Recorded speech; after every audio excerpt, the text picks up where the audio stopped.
So this film, you had this amazing arc where the final film, we find out this whole time you were being a really good husband and father. Oh, I don't know if that's true. Well, that's a very kind spin to put on it. I think he, stumbles blindly forward and panics, and then ultimately thankfully follows his instinct as a human being, and not as a crazy egomaniacal Death Eater and racist. And just at the very last second, I wouldn't say exactly redeems himself, but he shows that he's human. I think that final shot of you walking off with your family and just that family. That's not what the shot is. Huh? Think about the shot very carefully. I'm not walking off with my family. I have deserted the fight to try and get to my family. It's a very reasonable question to ask, will anybody ever accept him? Will they reject him? Will they accept him? That's Where very good. He, you know? And that is interesting because these values that you've built up with the Death Eaters and then your family, you've kind of sort of abandoned both, but ultimately choosing your family. His pride gets in the way and his ego gets in the way of everything. What he really cares about most for most of the time is Lucius Malfoy and will I have standing in the world? And that kind of hubris is in the end what scuppers him. So Lucius Malfoy, let's compare some evil wizards here.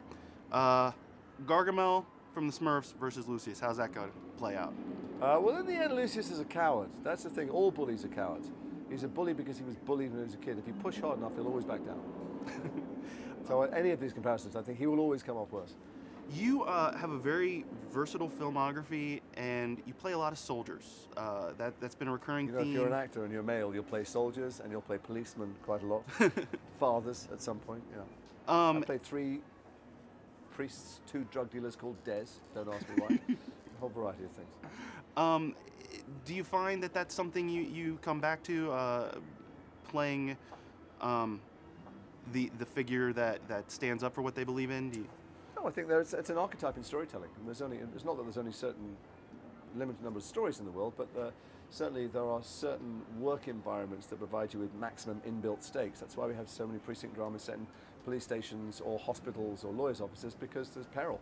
And so soldiers, for instance, they do stuff that has life and death pretty immediately from the beginning of the first act.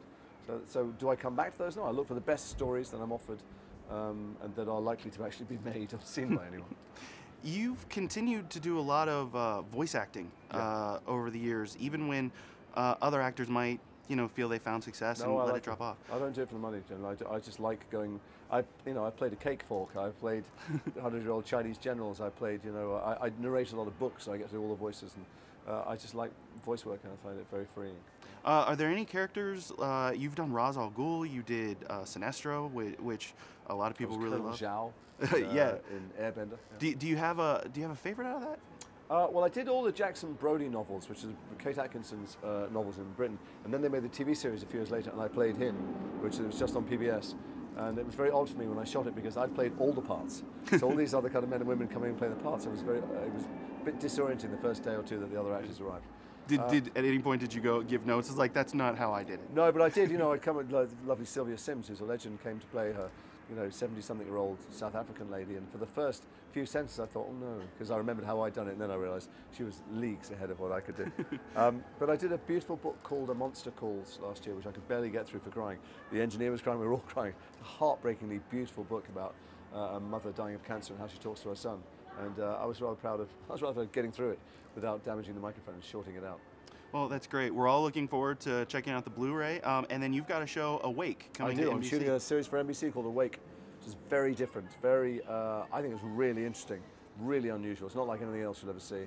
And we are, at the moment, we're 6 episodes in. We've just stopped for a while so the writers can catch up themselves and try and make sure the last 6 are as good as the first 6. And I hope the audience find it as engaging as we do to make it. Well, that's great. It sounds like it's going to be amazing, and thank you so much. I think so. Thanks a lot.